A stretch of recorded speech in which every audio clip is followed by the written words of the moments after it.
to be thinking about this. Sam, I know this kind of hits home. At least you're doing most of your own work. Yeah, there's some stuff that we'll have to get help on. I don't know how to do electrical stuff. I don't know how to do some plumbing stuff. I'm doing the best we can with our flooring and stairs, but down the road, yeah, there's a few things we'll hire out for. But let's go ahead and talk strictly about weather and what we're doing from here. High fire danger is coming our way to the Kansas border today. Now, rain to snow transition is in the forecast for Wednesday through Thursday. It's going to start as a rain, and then it will turn to snow, but it's going to turn to snow a lot slower in areas like Fountain, Pueblo, and then those of you out near La Junta may barely get any snow at all. Now, we will have periods of heavy and wet snow through Thursday morning, and the best accumulations are kind of generally at 6,200 feet or above. So thinking Colorado Springs elevation and higher is where you're going to have the best chance of seeing, at least 2, maybe 3 inches or a lot more.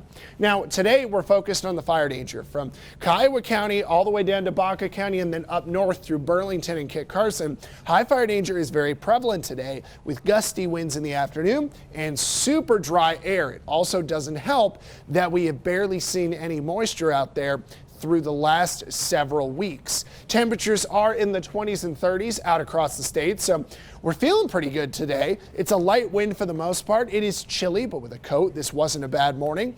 And the sunrise, which is still about 2 hours from now, will get temperatures warming quickly. We'll be in the 60s in Colorado Springs, 70s in Pueblo, and mostly a mix of 60s and 70s through the plains. The big story turns into what falls Wednesday and Thursday. Now, for Colorado Springs, we are going to see rain at first. Now, it's going to start Wednesday, probably sometime around 5 to 6 o'clock. Rain will have to turn to snow.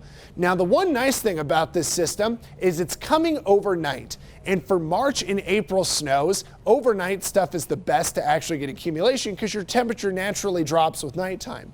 Best accumulation in town is kind of in the central and north end of town as well as the west end. But this is going to be a wide-ranging snow across the city. We're going to then see a dry weekend and another chance of moisture early next week. Let's look at the Pikes Peak region. Fort Carson, Fountain, and the airport.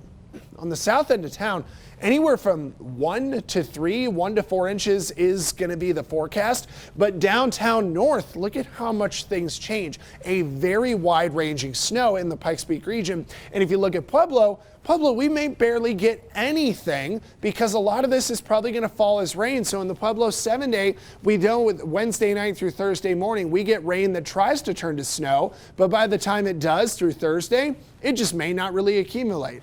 I think that concern is there for Canyon City. I think that we will have a bit more snow in and around Fremont County, so maybe a better shot at an inch in your grass through Thursday. And then finally, Woodland Park, we should get wet, heavy snow. It's Wednesday, it'll quickly turn to snow overnight, and it'll snow through Thursday with another shot of moisture early next week. Let's hit traffic.